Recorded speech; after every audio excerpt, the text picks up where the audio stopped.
Hey, what's up, everyone? You're now listening to the Powercast. I believe it's episode 29, and we will be recapping season 5, episode 8, A Friend of the Family. And I'm here with an actual friend of my family, but Mr. Richard Bailey Jr. How you doing, Rich? Hey, what's up, Gary? And what's up, listeners and viewers? Yes. Cool. And I'm also here with Miss Dana Abercrombie. How you doing, Dana? I got the strap. I'm ready. Oh, she got the strap. Okay, cool. Yeah. So very explosive episode, as I'm sure everyone who's listening to this knows. You wouldn't be here if you hadn't already watched the episode. So I mean, like, let's not delay this. Let's get right into the meat and potatoes. Because I can't contain myself till the end of the episode to talk about this. So I'm gonna dive right into Kanan. So throughout the whole episode, it starts where it left off last week. With Jamie, Angela, and Tasha talking about who's going to take the rap for, the murder of Raymond Jones with the gun and everything, and covering for Tariq and everything. So they come up. Jamie comes up with a solution that he wants to frame someone. He wants to put the murder on someone, and he comes up with Dre because they want to take out Dre anyway, and he's disposable at this point. Even after they had that arrangement. So he comes up with a plan where he wants to, he wants to plant the gun on him somehow. And then I guess the plan was to take out Dre as well, or have him killed or something like that, but have the murder weapon found on him so that the cops, discover that he was probably behind the murder or whatever of Raymond Jones. So that was the plan. But Tasha, she has a vendetta, a grudge against Kanan. So she comes up with her own plan and she's like, let's actually put this on Kanan instead. And then, throughout the whole episode, we see her trying to put that plan into place. She even calls in Tariq to, kind of get him to make a connection between Kanan and Ray Ray so they can, tell that story to the cops and everything like that. Tariq seems very hesitant and, because he has some type of bond with Kanan.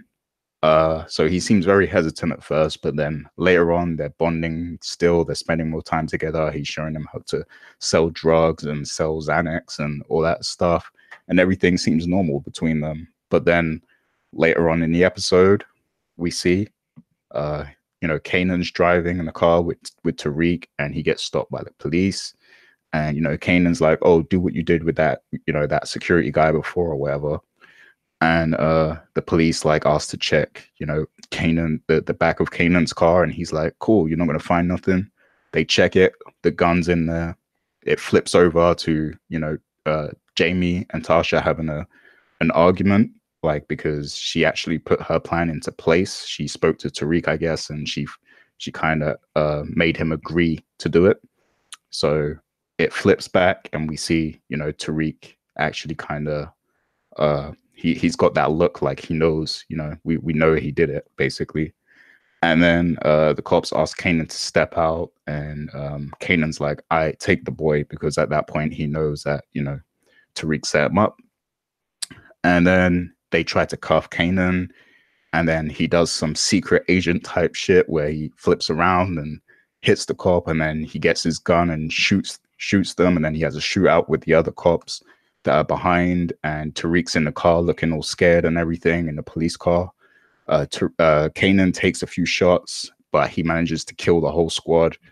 And then, there's a scene where he's looking on at Tariq, and I'm surprised he didn't try to harm him or anything at that point. But yeah, then he goes on and takes one of the police vehicles, drives away, and then Kanan dies from his wounds. He bleeds out.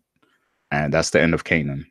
So let's dive right into that first of all. So what was you guys' initial reaction when you saw that? So Rich, no, actually Dana, you're the most, you saw it most recently than we did. So you go first. I have mixed emotions about this whole episode. First of all, I want to say one thing. Tariq, no one made Tariq to do anything. What we've seen this entire season is Tariq making his own choices. And I think it's very important to point that out. No one can make Tariq do anything. And even with the conversation that he had with his mother, Tasha, remember when she was pleading and saying it's either me, as in your family, or it's Kanan. And he made the decision right there, because I didn't know he was going to make it. I was like, nah, he's going to stick with Kanan. He made the definitive decision to stick with his family. So he decided that he was going to go with Tasha's plan, first of all. Secondly, I want to point out, during the shootout, it's very important to point out that the last cop that Kanan shot he was laying right in front, right by the side door, where Tariq had perfect view when he was flipping out and peeing on himself and screaming on the inside. He was in perfect view, and he stood above the cop, looked directly at Tariq, and pulled the trigger. That to me was very important, because he was showing him, one, this is the choice that I make. This is the choice as Kanan, my life, and how I make my choices. This is the life that I decide to go down. Secondly, you could see the betrayal in his eyes. And also you can feel, for me, when he got into the car to drive away, there was this overwhelming sense of loneliness, where Tariq's betrayal cut him really deep. And for me, it was the first time we got to see these kind of raw emotions. Yes, he was bleeding out, but to see he thought he had an ally in Tariq. Remember, the whole conversation leading up to the shootout was, you're like my son. You're like my son. He kept saying, my son, my son, my son. And when Tariq had that conversation with Sean and was saying, oh, wasn't Sean also your son? And he paused for a minute and he was like, yeah, but he's not you.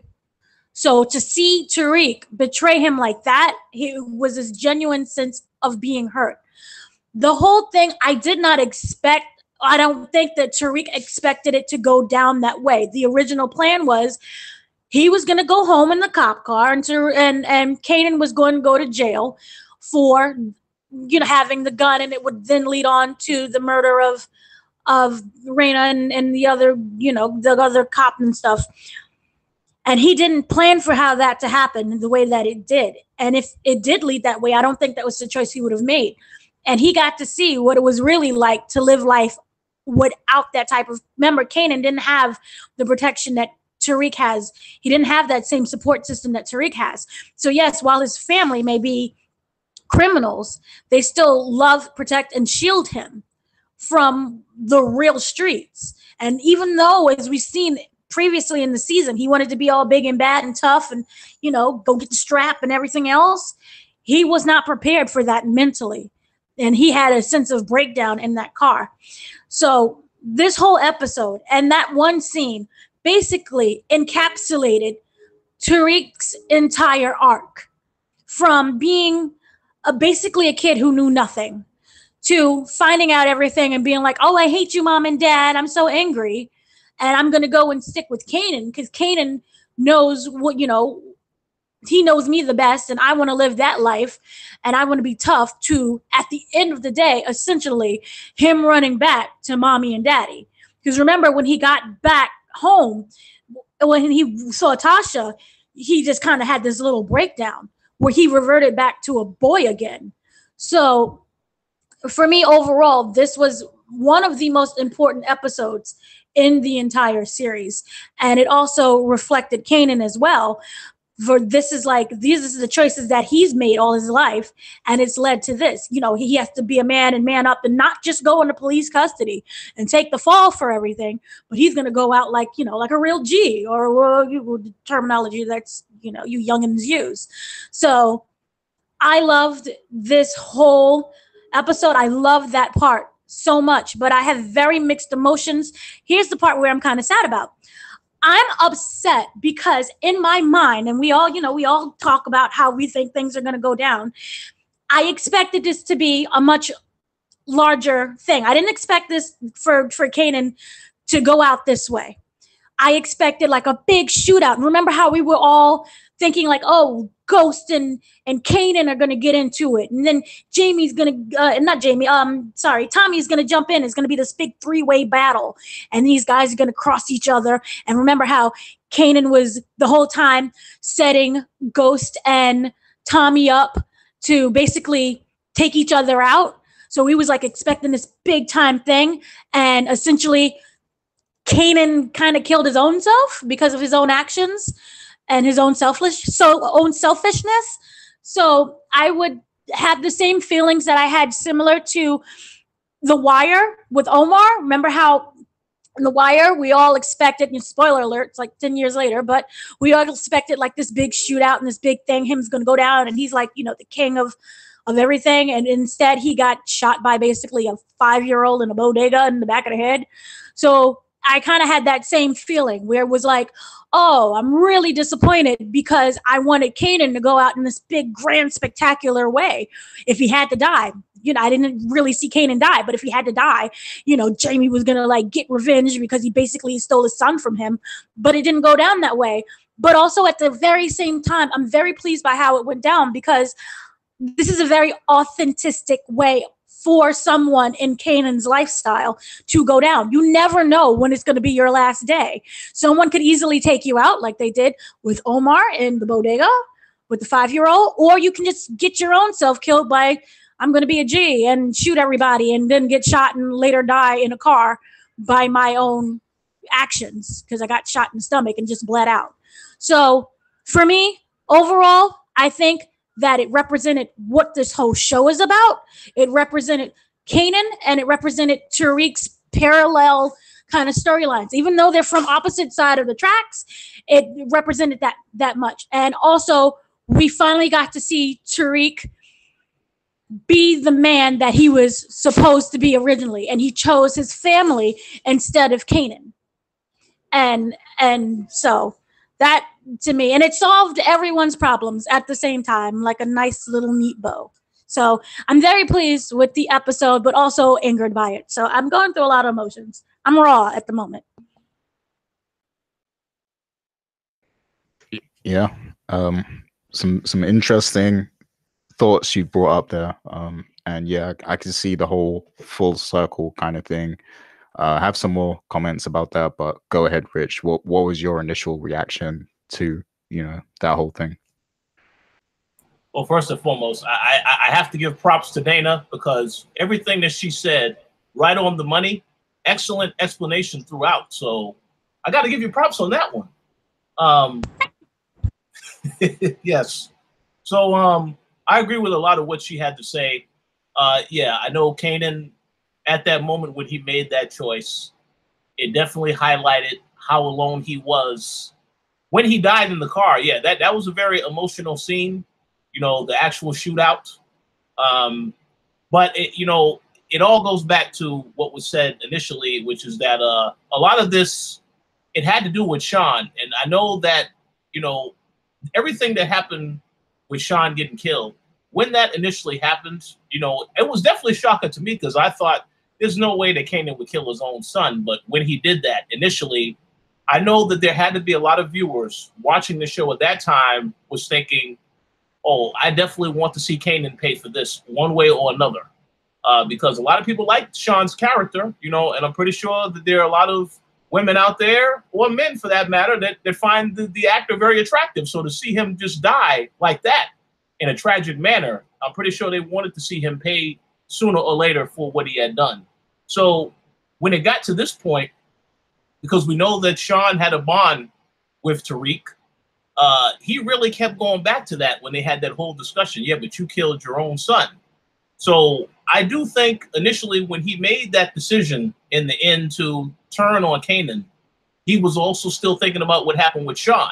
Because the whole time he's been talking with Kanan, learning from Kanan, Kanan was telling him, you can't trust your dad. And while I do think at the end of all of this, he went back to trusting his parents, I still think because of the way that everything went down, where Kanan actually kills the police and also dies in that process, I think because of how that went down, he definitely is going to still have some conflict with his own parents and the fact that he doesn't trust them because of how everything happened. Because if it was just as simple as Kanan goes back to prison and he goes back home, then okay, that's fine. But because it went to that extreme where there were actually consequences of people getting killed, I think that's definitely going to stick with him, and that'll have a lot to do with the character that he does become moving forward. Now, one thing I did want to add on is that this is another point, and we're probably going to get into this a little bit later. One relationship that is definitely, I think, forever changed after this is once again Tommy and Ghost, because even at the end of the episode, towards the end, where they show Kanan on the table being examined, Tommy does not believe that Ghost didn't have anything to do with it, even though he said, no, this is what Tasha was planning behind my back, and Tariq was involved.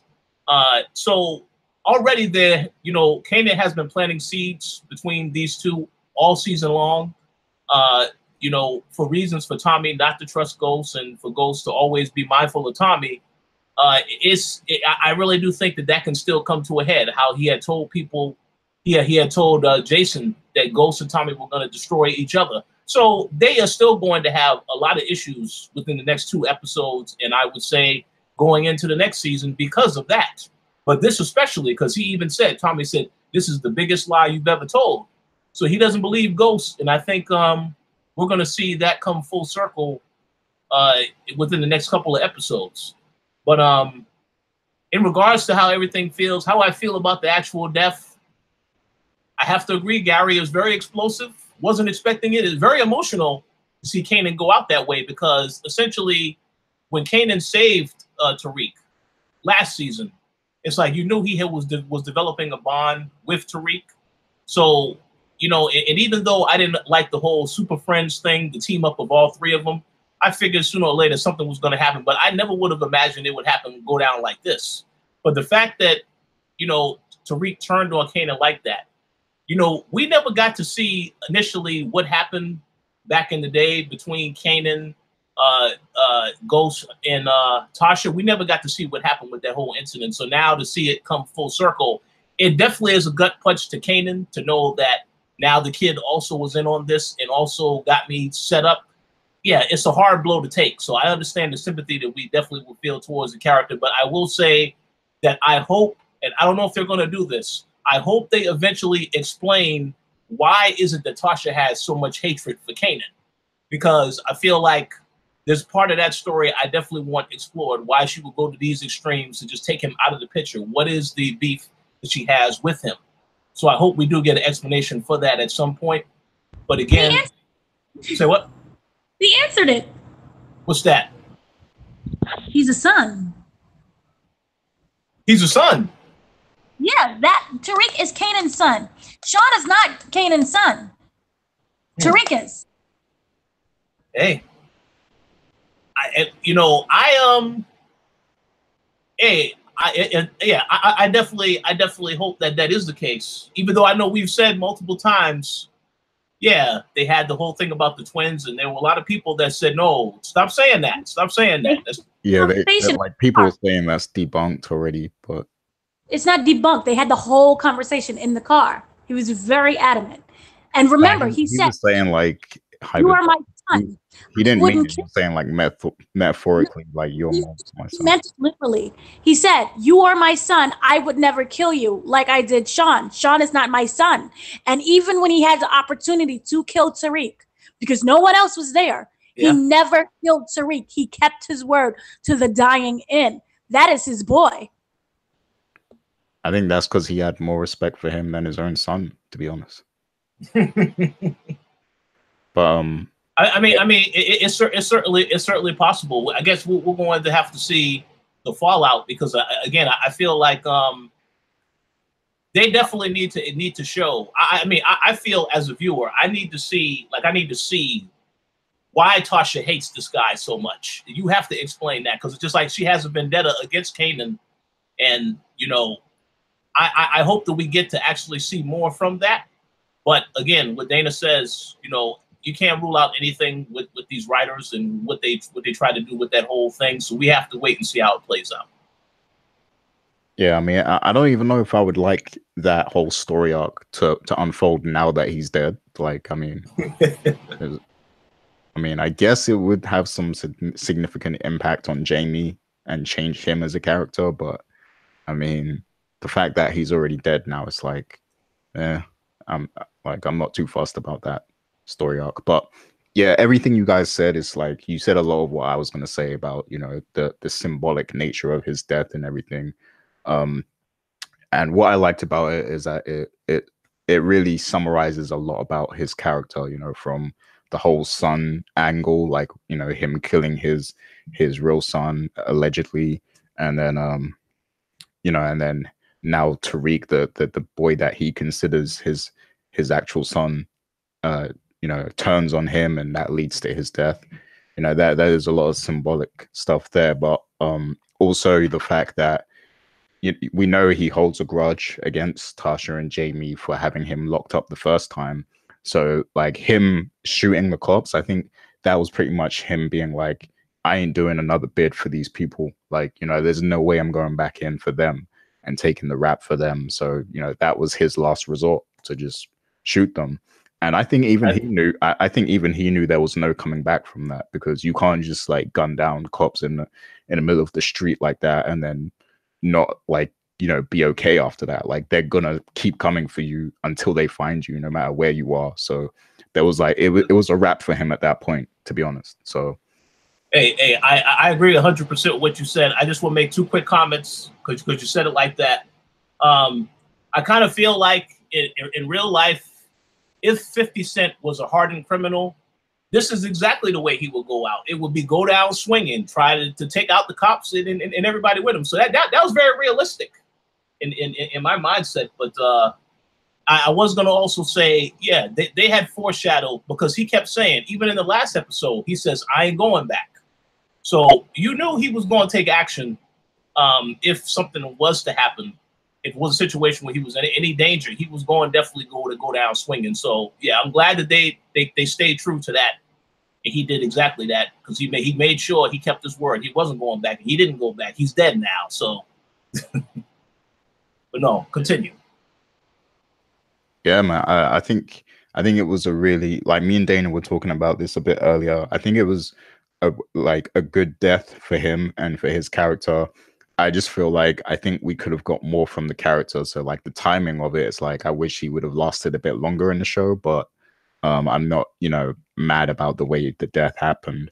I would have much rather if Dre died, though, to be honest, like if Dre died before Kanan. But well, actually, I mean, I know you're going to get into Dre, but I just want to say that is a horrible excuse not to take the guy out when you're that close to him. Because Tommy was right next to him, and he's like, oh, no, I'm not going to do anything. I mean, now at this point, Tommy and Ghost don't really, their relationship is a little rocky. So I feel like if Tommy wants to kill Dre, he'll just do it now. He's not going to wait for Jamie to tell him, wait. No, but we'll get into that. We'll get into that later. Yeah, man. Yeah, so I mean, I don't have much else to say. You guys pretty much said a lot of what I was going to say already. So anything else about, you know, Kanan and his death? Wait, I did have one question actually. So Tariq, but where do his loyalties lie now? Because throughout this whole season, it seemed like his loyalties were with Kanan, you know, like, and he saw him as his parental guardian, kind of, and his mentor. And, you know, he seemed loyal to him, especially in that scene where he was trying to, you know, he wasn't cooperating with his mother. But now we see him completely flip the script. But is he now loyal to his parents, though? Like, is he really loyal to them? Or do you think this is him making his own moves, playing his own cards, and that he's got his own agenda now? And that maybe he just wanted Kanan out the way so he can do his own thing? Like, what would you guys think? Go ahead, Dana. First off, the next episode is not going to be some type of Brady Bunch thing where we're like, kumbaya, I'm happy we're family again, yay us, at all. I think there's going to be a lot of repercussions behind this. One, you have Tariq trying to understand what exactly what went down. And remember, this is all technically because of Tariq. This is all his fault. And so you're going to have the weight of that on him. And we already seen that he pretty much sucks when it comes to dealing with emotions. And he does not properly know how to handle it. And that's what he started acting out before. And to technically have 2 deaths now on your shoulders, you caused. This is not going, I don't think that he's going to be like one of those people who's going to be clinging to his parents at all. He may just as well act up behind this. This can also be some type of form of a high.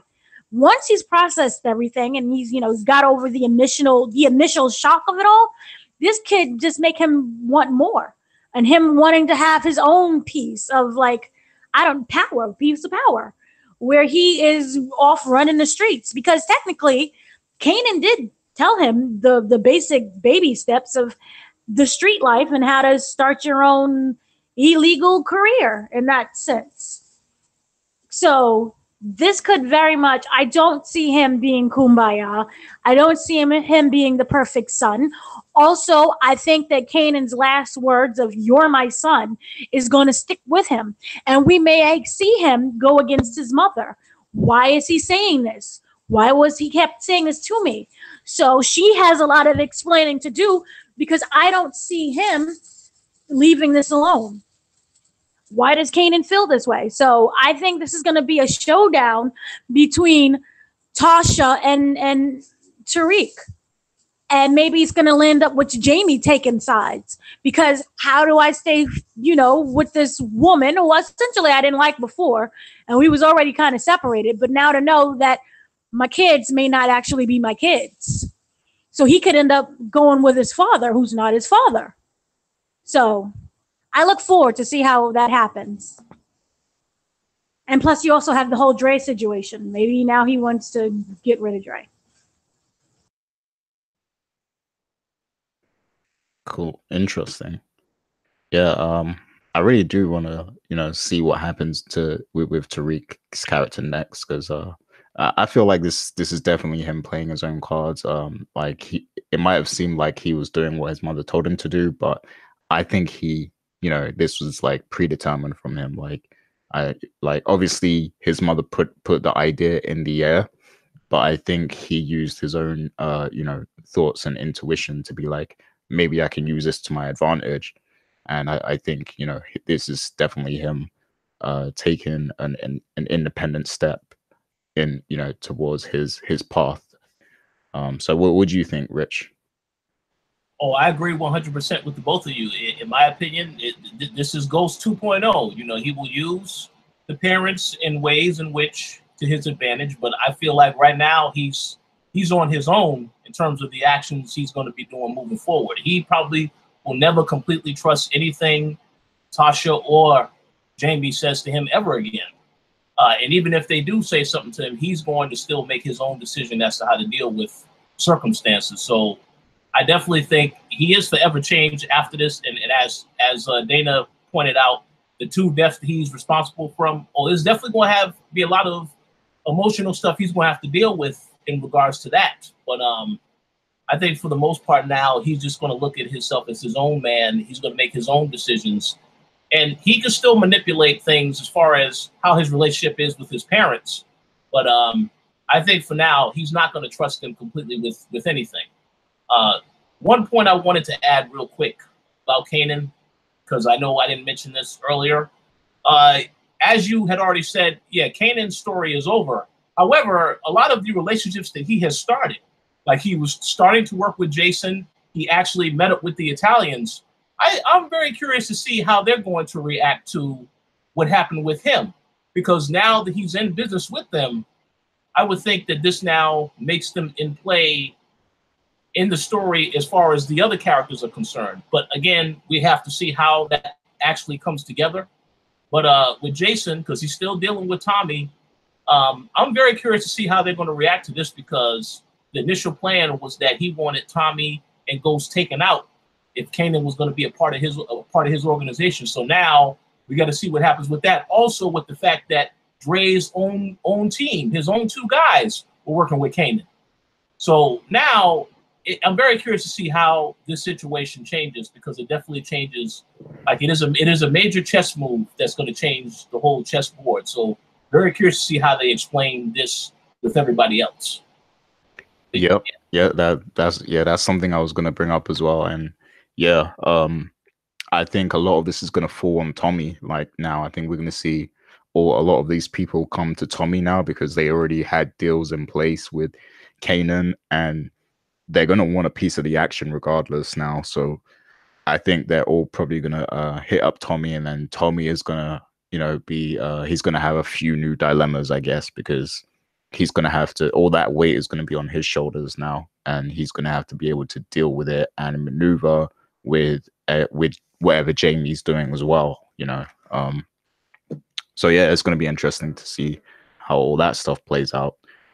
But yeah, I mean, moving on to some of the other things now, what I'm finding is that a lot, as we come to the end of this season, a lot of these storylines are starting to get closely linked now, it seems. So I don't even know where to start now, because it's like everything kind of ties into to everything else a little bit. So I'm just gonna go with Proctor, and this kind of ties into the heart of everything else going on, to be honest. So we see Proctor, he goes into the Fed's office and he meets with John Mock and everything. They have a conversation. They tell him that they have a CI, and then Proctor goes to see Jamie, and he kind of he basically brings up the murder about the CO and everything, the marshal. And then they have a conversation about that. But then later on, we see him with his cousin, and he has that laptop there from last season, the evidence about when Tommy murdered Agent Bailey. And he's basically saying that he doesn't know if he should remain loyal to his clients because they're probably not loyal to him. So Proctor is having some doubts at the moment, which makes him very dangerous. So yeah, he's going to be very dangerous in the back pocket of the Feds. And then later on, we see he goes back to their office, and he's like, I've got stuff on Angela Valdez. So it seems like he's going to start with Angela, and maybe if he feels the need, he's going to dish the dirt up on Jamie and Tommy also. I think he chose to start with Angela because he wants to see what Jamie's response will be to that, if anything does happen with that.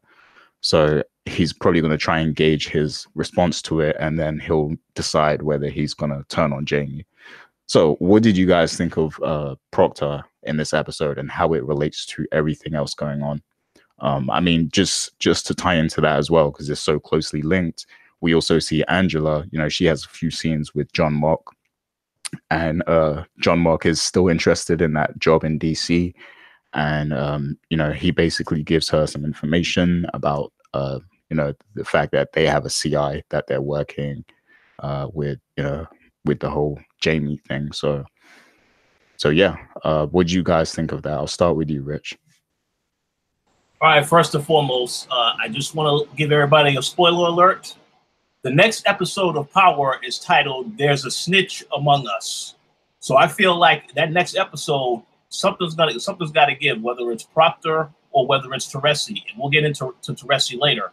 But as for Proctor, I feel like he is now starting to flip on Tommy and Jamie. Now, obviously, he hasn't done it yet. He is considering it, and he probably thinks that he has this all figured out. To go after Angela just to see what Jamie's response is going to be.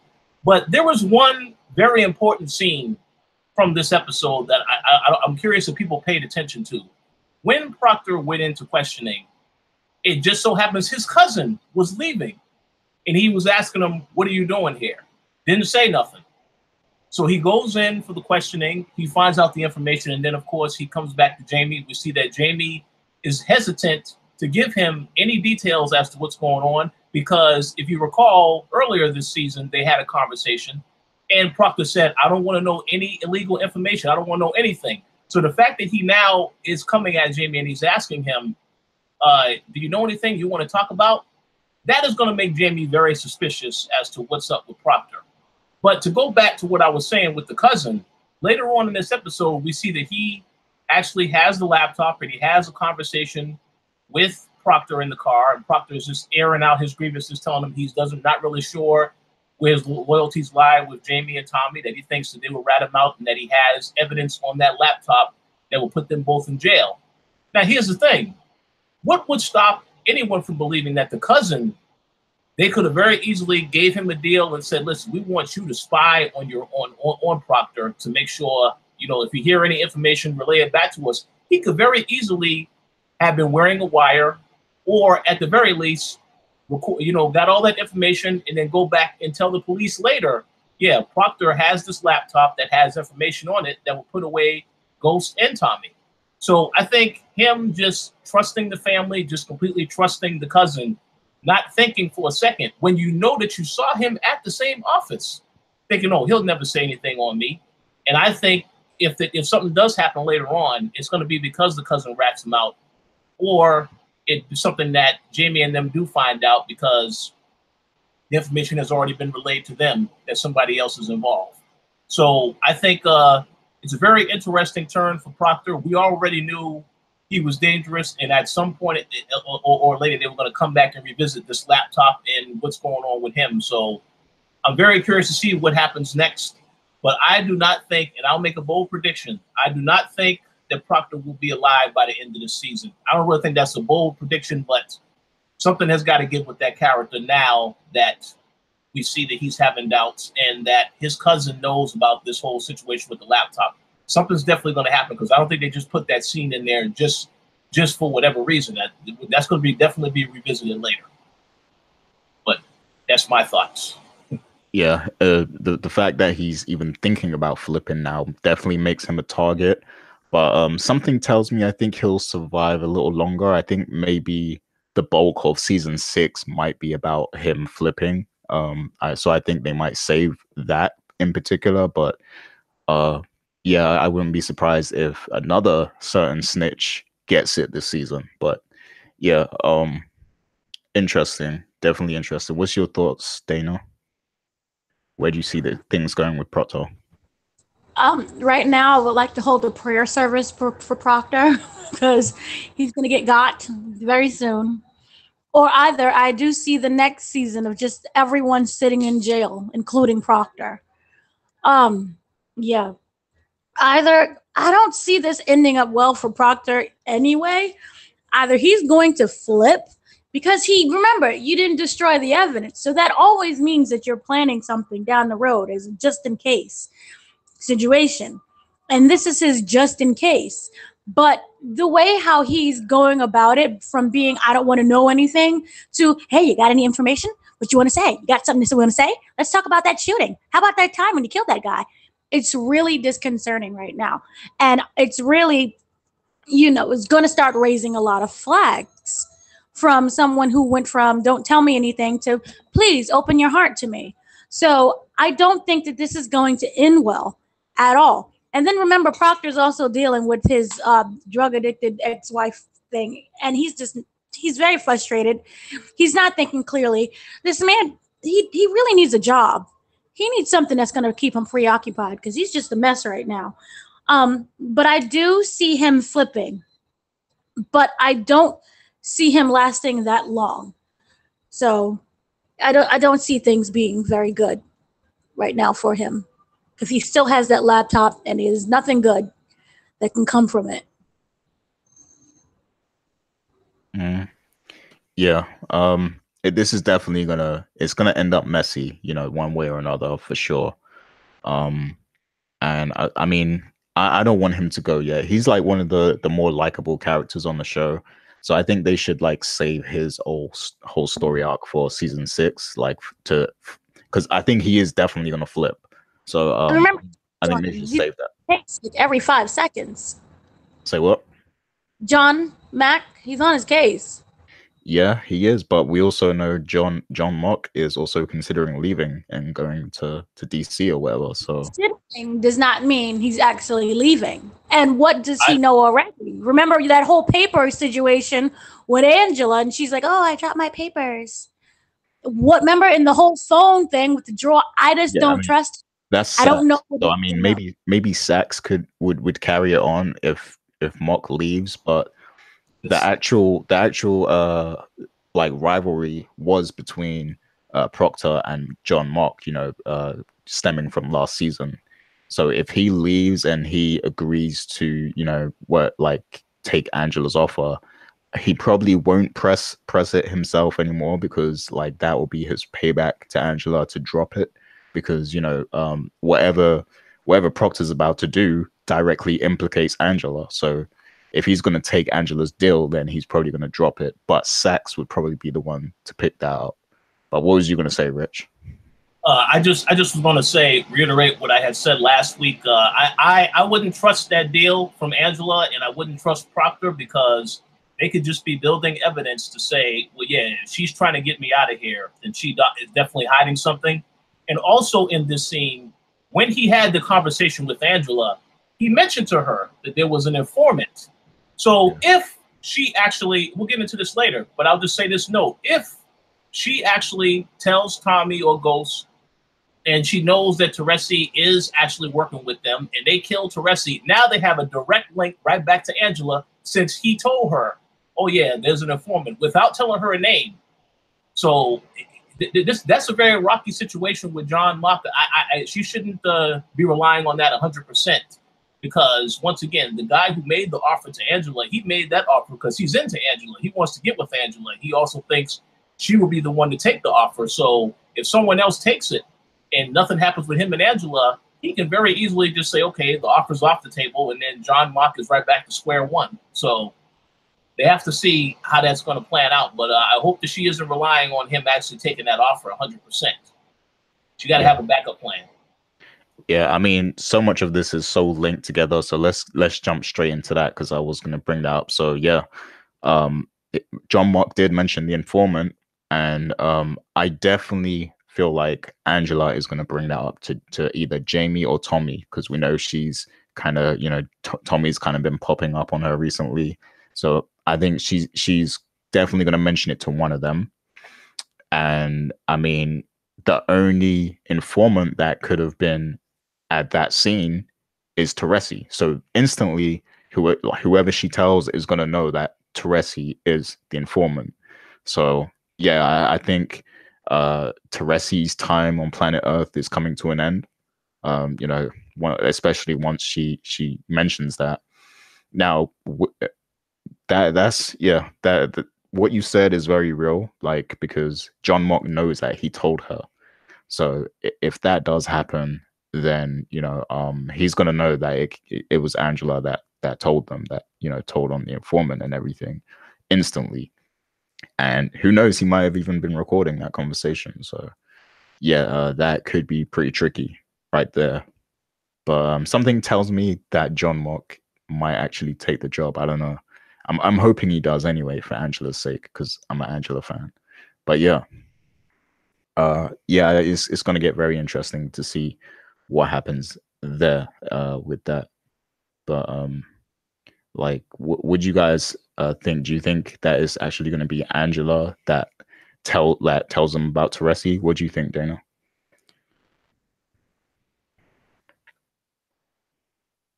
Angela right now, for me, seems to be in the hot seat, and I think that she just might. The Teresi situation is just one big open secret. Who doesn't know by now? But yeah, I do see her telling. Absolutely. I think the thing is with Angela, her only option is that, because she has her back against the wall and everyone is after her.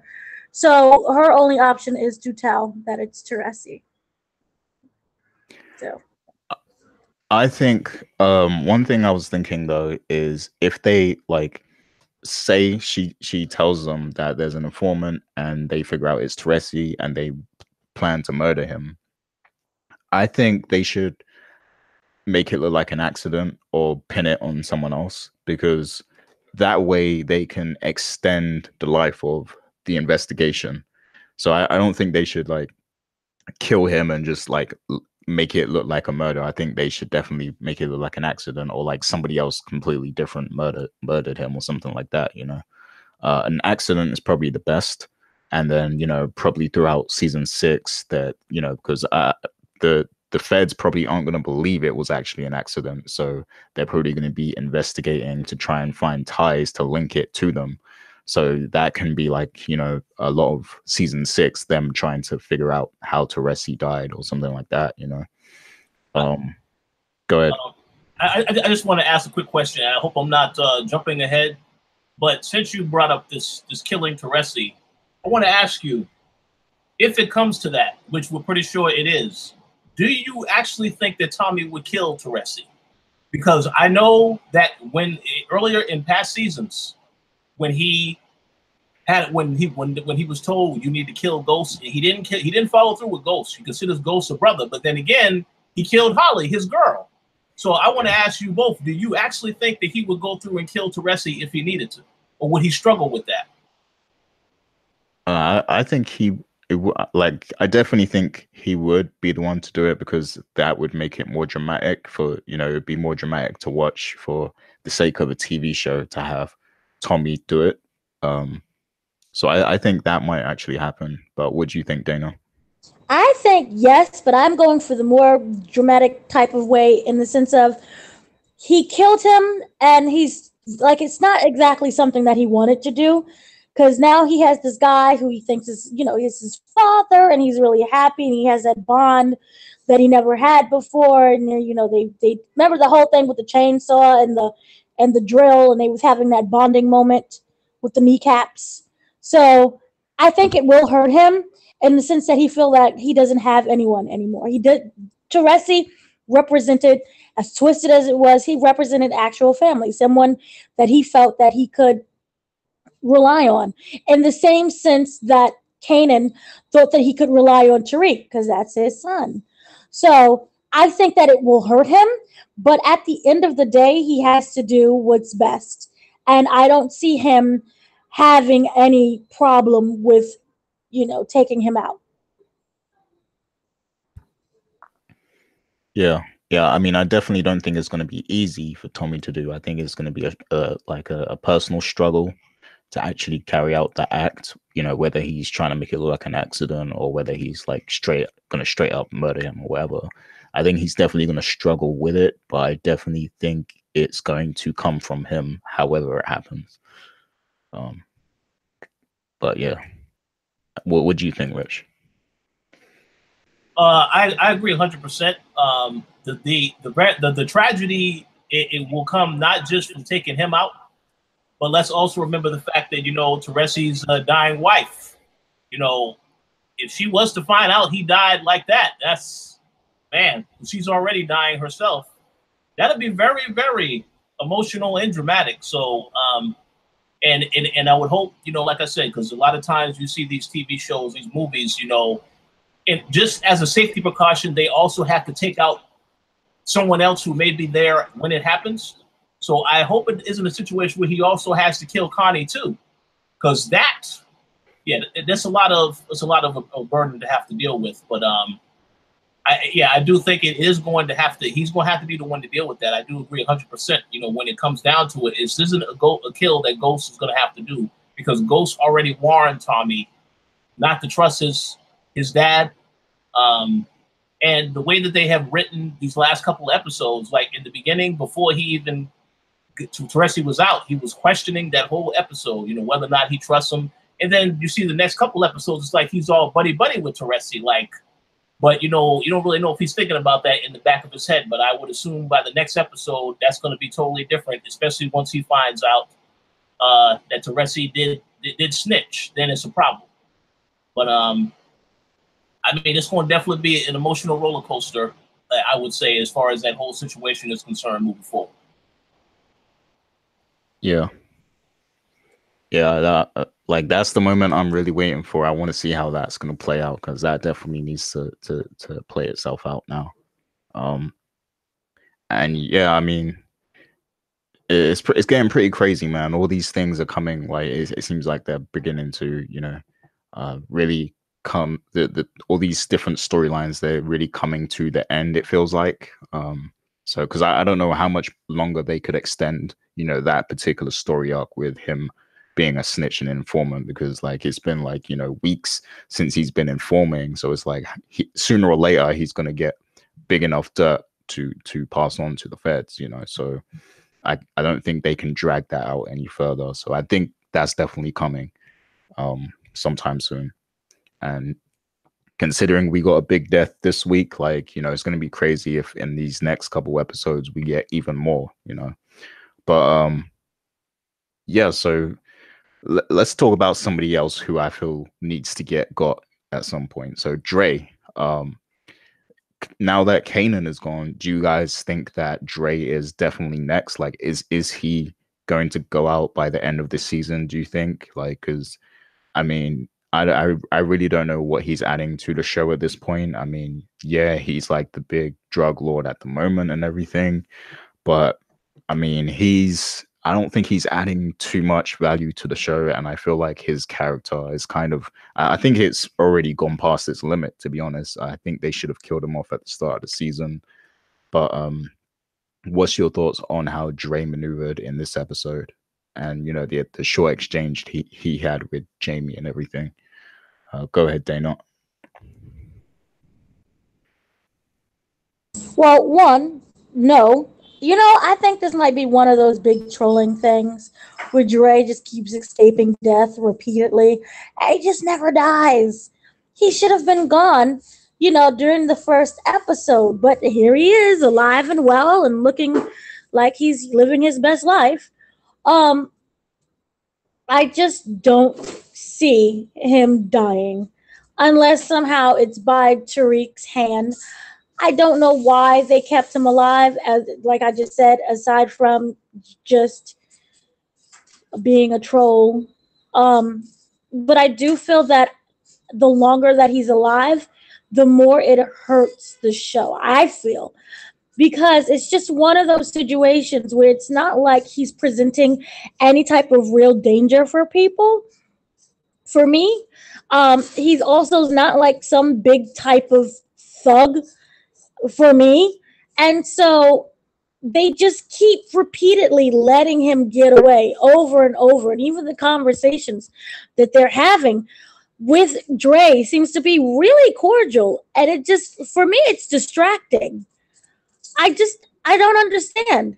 And I know at the very end when they found the head and Dre is just sitting there kind of, you know, befuddled. It should have been his head, but it's not. So I just don't know what's going on with him.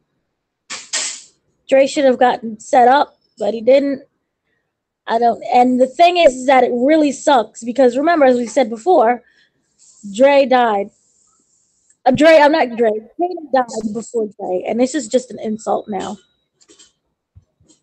I mean, one theory I do have is because I think Tariq is like everything Kanan taught him about the drugs. I think he's going to keep doing that.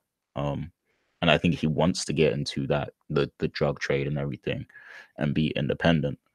So one thing I was thinking is maybe now that Kanan's gone, he'll team up with Dre instead, because we already know he has a relationship with Dre, you know, like because he earlier on in the season, he texted him to, you know, alert him that they was trying to assassinate him. So he has, you know, a friendship, a bond with Dre already. So maybe he'll approach him and try to be part of his organization or, you know, sell his drugs or whatever the case is.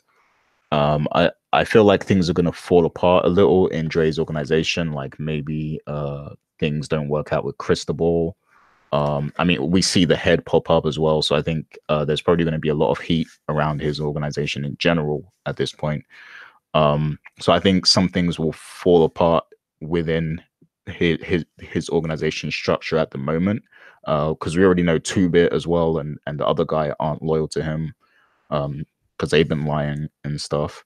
So I think it's going to kind of fall apart a little bit, but then Tariq is going to approach him and be like, you know, let's run this together kind of thing. And then that's going to hurt Jamie. And then that creates like a, you know, another little story arc for next season kind of thing. So that's one theory I have that may happen. And maybe that's why they're still keeping Dre around. But I don't know. What's your thoughts, Rich? Well, I would say first and foremost, that's a very good theory. I definitely do think that Tariq is going to continue really exploring the drug game and doing as much stuff as he can do and can get away with.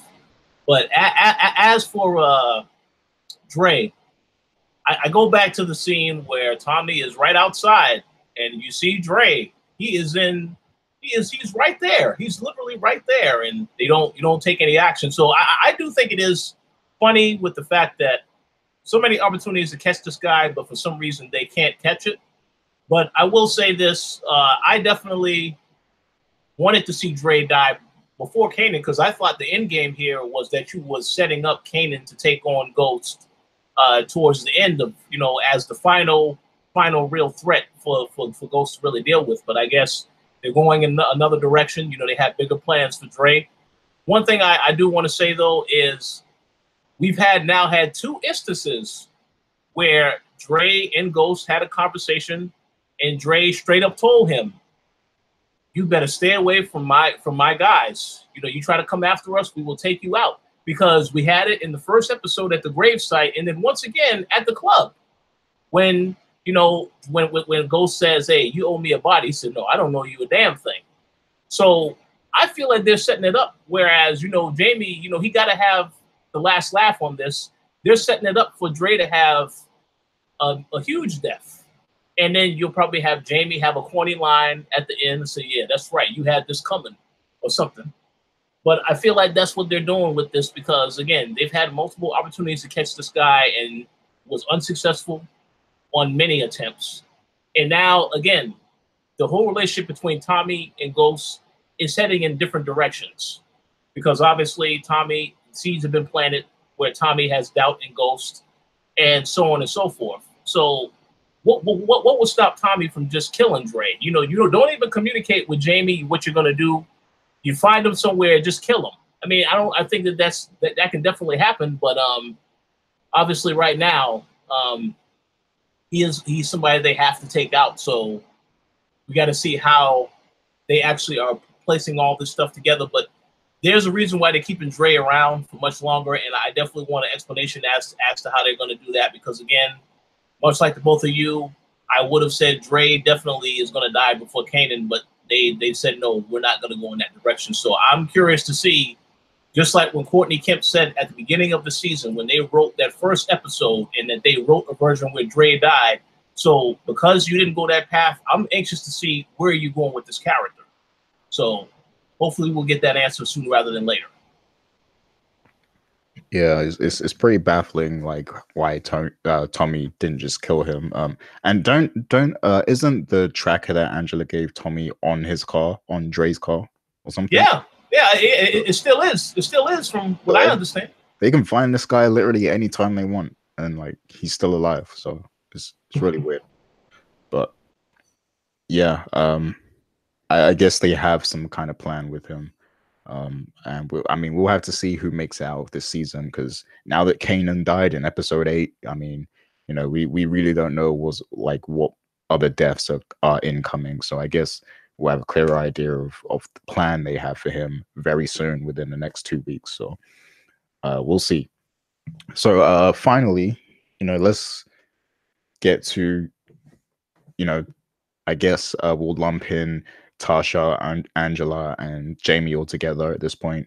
So what's in store for them next? Because they set it up, and they basically have Kanan be tied to the Raymond Jones killing and everything, and now it's pretty much set in stone, and that's kind of off their backs for now, I guess, unless somebody chooses to do some digging or something later on. But at the moment, it seems like that whole case is off their backs, and they can kind of have a moment of relief a little bit. Of course, we get the tense scene at the end between Tommy and Jamie, and Tommy doesn't know whether he can really trust Ghost, especially since earlier in the episode, Kanan actually told Tommy that Jamie made a deal with Dre.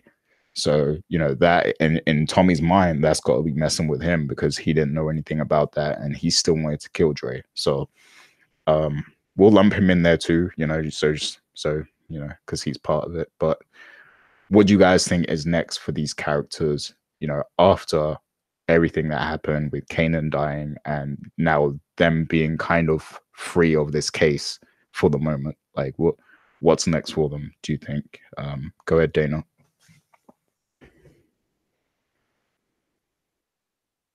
Well, as I said a little bit earlier, the one thing that Tasha's going to have to deal with is with Tariq. Tariq, I think, is going to have a lot of questions. So that is something that she is going to have to, I would hope, answer, because we all need answers at this point. As you said before, why does she hate Kanan so much? Kanan's in the car talking about, the son, and that you're my son. So that really has to be, for me, I feel, that addressed. Um, Also, I think with Angela, um, it's gonna be weird. I remember Proctor gave up Angela, so Angela's got a lot of blowback to deal with that right now. So we're gonna have to. Uh, she's might be in a very desperate situation, and as we said before, she's gonna be the one who starts flipping on everyone. So I feel at the moment, may be the one that has a lot of the power at the moment. Now, what was the other one? It was Tasha, it was Angela, and who else? Ghost. Oh gosh, yeah, Ghost. Ghost right now, I think it would be best for him to deal with just being home, because I feel that it wasn't until, remember, for me, honestly, I think that, remember when Tasha had the conversation with Tariq and was like, you choose, the family over Kanan. And he was still like, no, I don't want to do it. And he was really adamant about that. It wasn't until he had the conversation with Ghost. And Ghost was the one who really broke things down to him.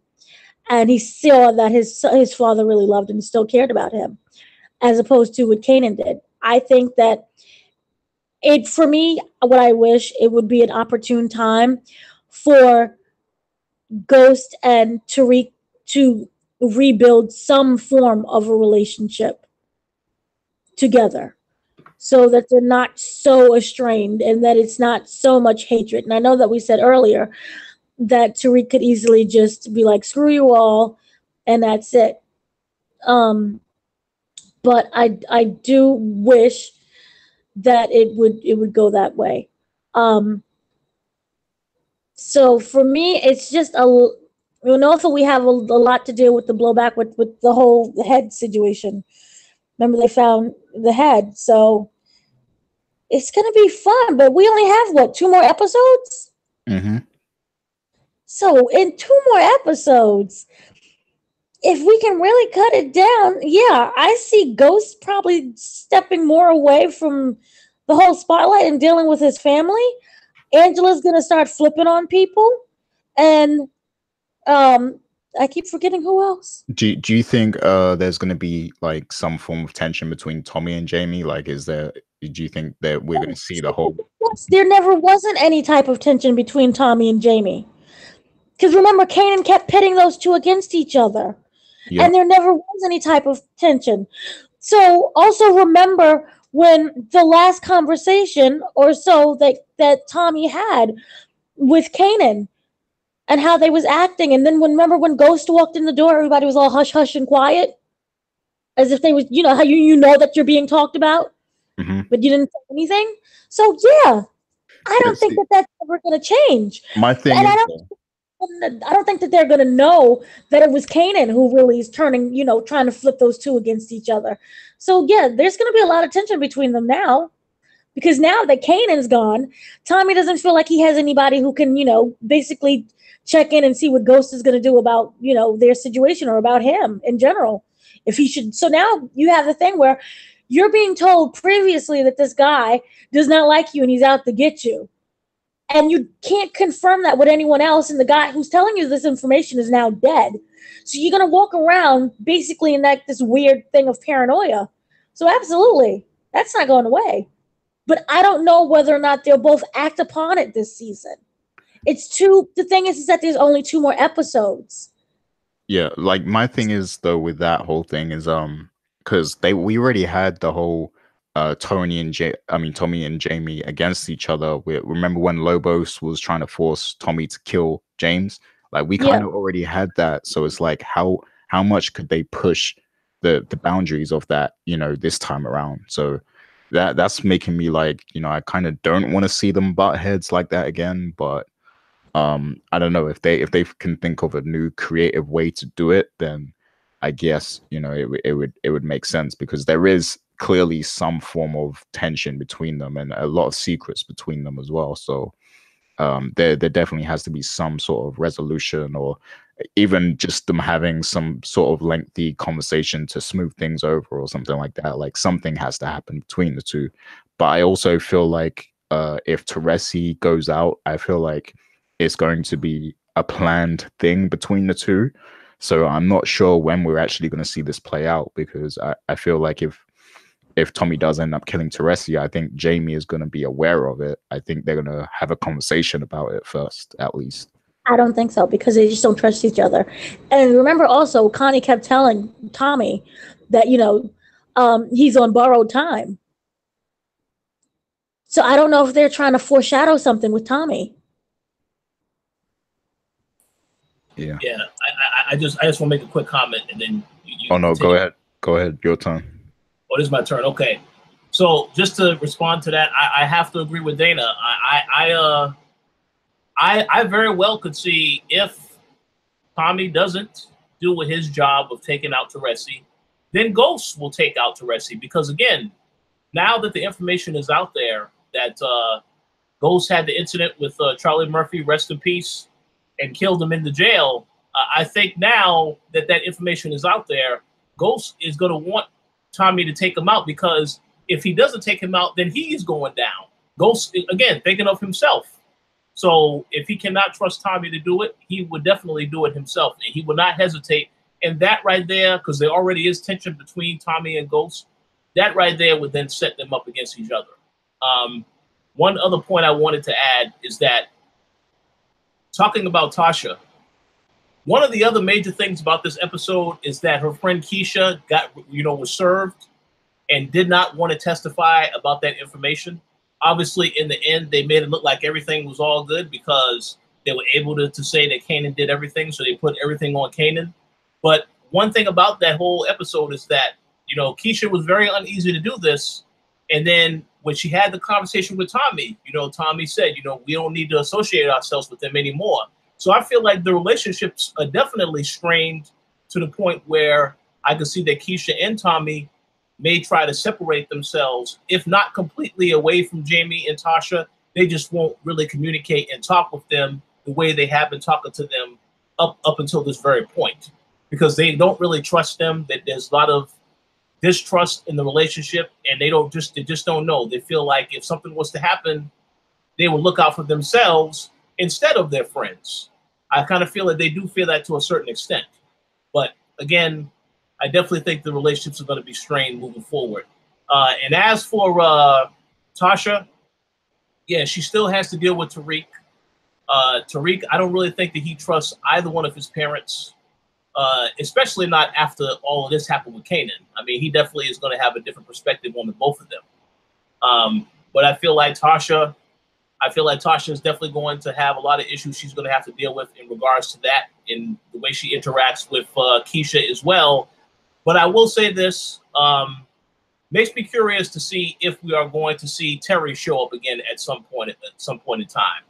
Because, I mean, he left very quickly. He hightailed quickly. And, you know, obviously, if you say that you love this woman, well, I'm assuming sooner or later you're going to hear, oh, well, there was a killer that they put this on. Maybe he may try to come back and get in good with Tasha again. But I feel like that relationship will just be totally different as well. But there's just a lot of things going on with the characters individually as well as collectively. So we'll have to see which path that goes into. And the final point I will make on Angela, I am sorry, Gary. I must apologize to you now, but Angela's going down. You know, the fact that Proctor just threw her under the bus, they're still going to investigate her. And I'm pretty sure that Blanco is still going to try to go after her, because they're going to be trying to find something. So like I mentioned earlier in our discussion, if she says anything about that informant to Tommy or Ghost, and Teresi ends up dead, that's it for Angela. Because now they have the information, and as you alluded to, John Mock could have been taping that whole conversation. So he's going to know we got her.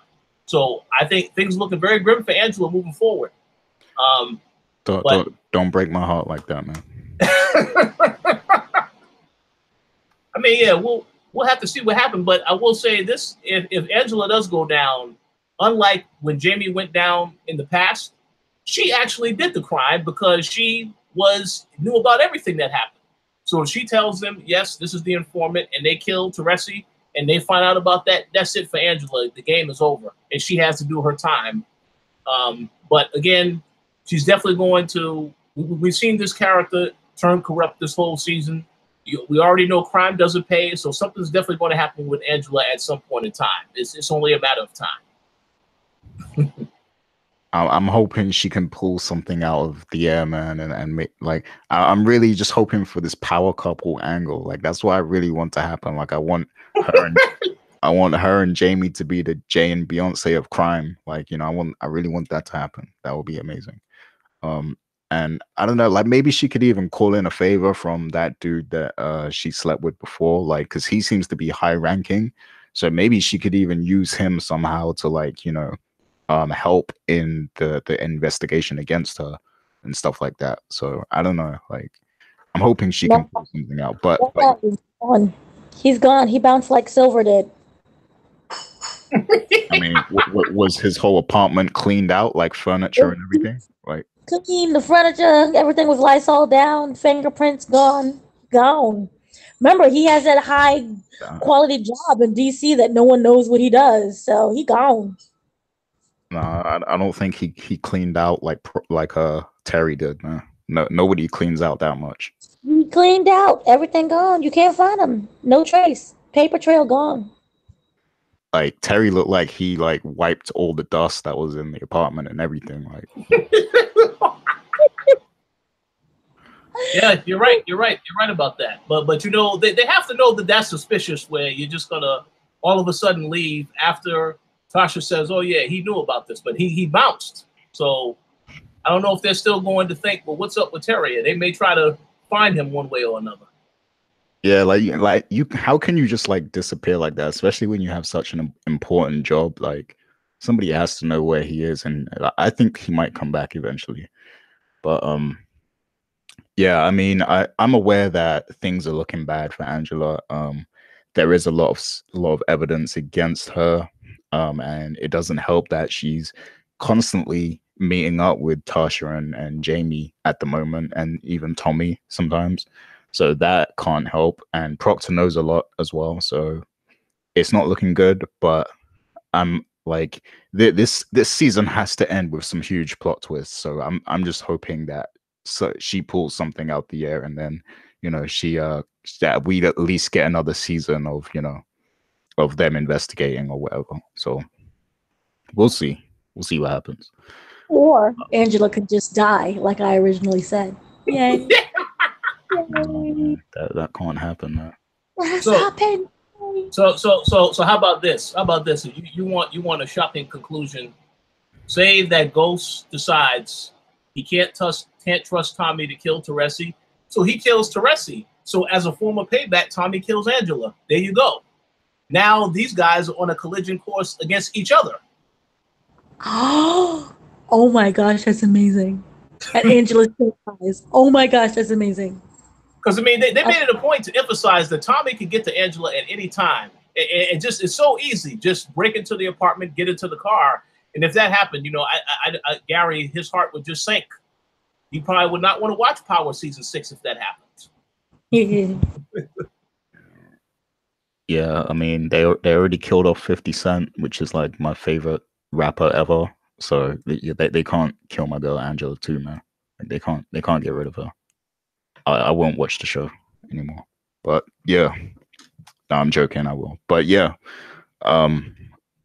very interesting. I can't wait to see. Like honestly, I really can't wait to see the next 2 episodes. Like it could go in any direction. Literally, like I think it's actually got good again as well, because you remember like towards the season, we were like, where is this going? Like, there's too much going on and it's not making enough sense. But this episode really set things back on track a little bit, and I think it was a really good episode. Do you guys agree? I still have emotions. I'm angry. I would say that I do have some mixed emotions, but I agree 100% because I know that last night when this episode aired on the Power Stars app, the show was trending all the way up until this morning when I woke up, and it was still trending. And then at one point, Tariq was trending. So I think a lot of comments I saw universally, people said this was probably one of the best episodes of the season. You know, we'll have to see what happens in the next 2 episodes, but this episode definitely got people talking. So I have to say, yeah, it definitely made an impact. But here's my question. Is it only impactful because of what happened with Kanan? That is a very good question. I don't think it was... You have the head situation. Is that enough to sustain to make this a really great episode? I enjoyed it thoroughly all the way through, like, you know, even before the Kanan death scene.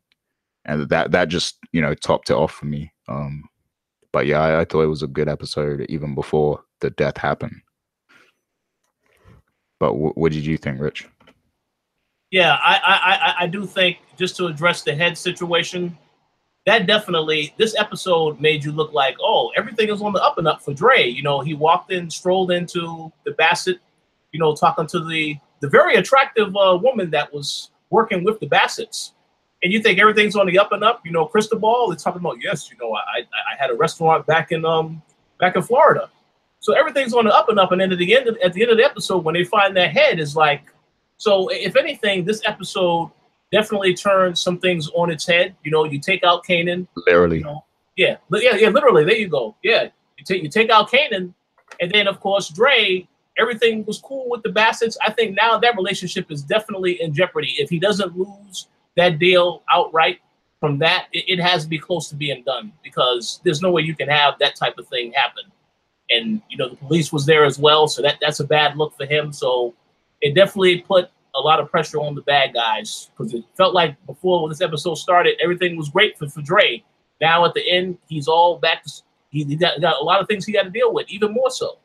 So, but we'll see. But yeah, the Kanan death was by far the most impactful.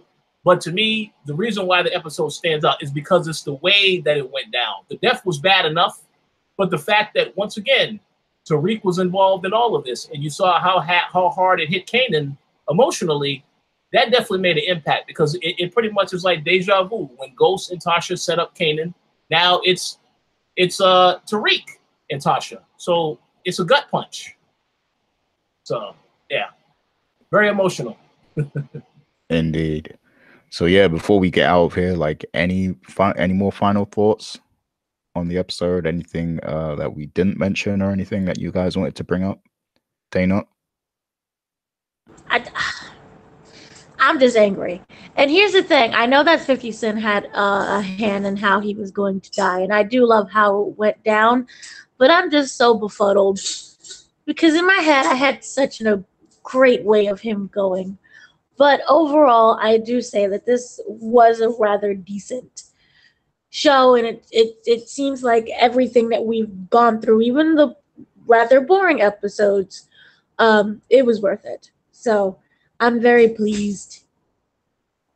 Yeah, I do want to say, like, all the signs leading up to this were there, because it's like 50's been hyping this new song for like 2 weeks now, like the entire time Power's been away or whatever. Like, he's been hyping this song, Get the Strap, and the music video with Tekashi 6ix9ine, Uncle Murder, and Casanova.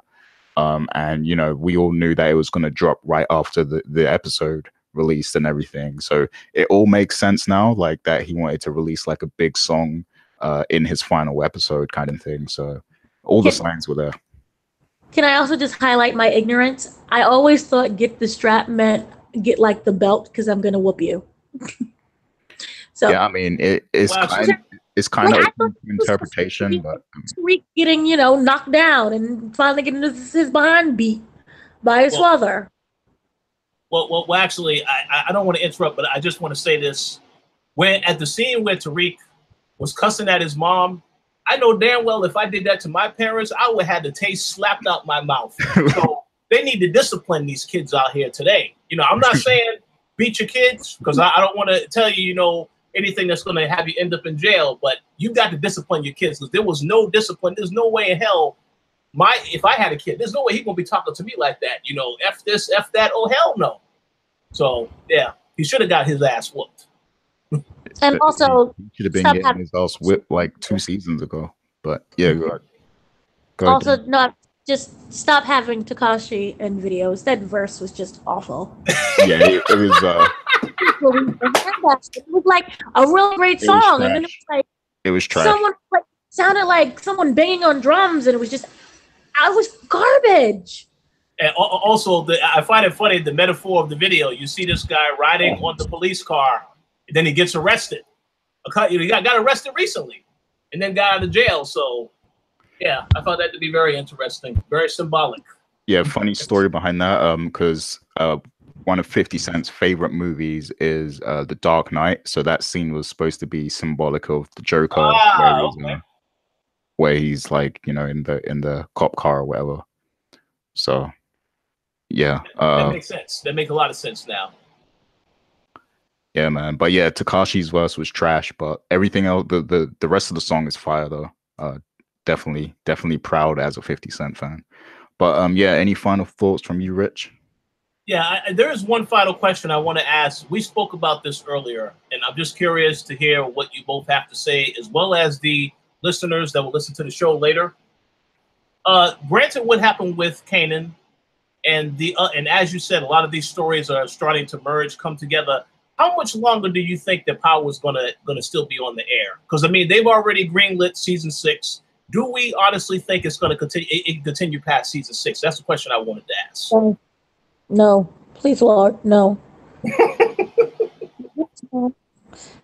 Yeah, I don't think it should, like, because it's like a lot of these storylines are getting real serious now with the investigations, and I just don't see how you can drag that out, you know, beyond season 6. Like, you can go another season, and then if you go beyond that, it's going to be too dragged out. I think that's one of my criticisms with Breaking Bad. I think it went on way too long, because like, how many times can you get back into cooking meth and then not get found, and you know, be still running from the cops and everything like that? Like, there's only so many times that can happen. So yeah, I don't want to see that happen with Power. So I think they should probably wrap it up in season 6. What's your thoughts? Yeah, I agree. I just was going to say with Breaking Bad, I guess the reason why it kept continuing, and you know, we had Walter White continuing to cook, is because he finally had to come to the realization, oh, I didn't do this for my family. I did this for myself. This was about me because I love doing it. I love being a bad guy. I love making meth, and I love doing all this illegal activity. So the only way you can do that with Power is if you have ghosts. You keep trying to get out the game. No, I just got to keep up with this. I want to stay in the game. I'm not trying to be clean. And what reason do I have to be clean for anyway? I lost my family. Everything is fractured. That's the only way you can extend it. But even still, I don't think that's going to be a strong enough of a way to extend it. So all I'm saying is I don't know how it can continue. I know what I did find interesting is when Courtney Kemp had the video after, when she mentioned everything that happened in this episode, she just says, oh, yes, and we're going to see how this affects Tariq in subsequent seasons. And I thought to myself, she's very confident to think you're going to get greenlit for season 7. I mean, focus on season 6 right now. So I don't know how much further they can take this. I guess if you want to have another show that's just specifically about Tariq, and then people who don't like Tariq will never watch that show. But that was just my question. I'm not sure how long it can last, but we'll have to wait and see, I guess. Yeah, I mean, like, because there's a lot of sensitive things with this investigation now, and it's like, I don't know how they could avoid, like, they would literally have to kill a whole division of feds to make the case go away or something, like, and that's not realistic. So I just don't understand how they could extend it beyond another season, personally. But they're gonna have to do some very creative writing to make it seem authentic. So yeah, I guess we'll see. But I want to hear what the people think now. So make sure you guys listening leave all your comments. I think we ran a bit long today, so I apologize if you guys, thought it was a bit long, but it was a very important episode, and there was a lot to discuss. But yeah, make sure you guys fill up the comment section. I want to see some more theories. I want to see some more thoughts about the Kanan's death and everything, and what you guys think might happen next, especially with Teresi and some of the other things going on in the show. So looking forward to reading all those comments, and thank you everyone for listening, whether you're listening on iTunes, Audio Mac, on the website, or on YouTube. We appreciate all of you for listening and participating in this show. And I'm happy that so many people love this show as much as we do, because even Dana loves it. It may not seem like it, but she really does. Yeah. So I tolerate it. Yeah. But yeah, we're out for now. So definitely look out for the show next week. And by the way, to the Power staff, don't take another break next year, man. Like, I mean, it makes no sense. There was no holiday. Why did you take a week break? Like, there was no reason to, for real. But yeah, we'll be back next week, people. Peace out. Peace out.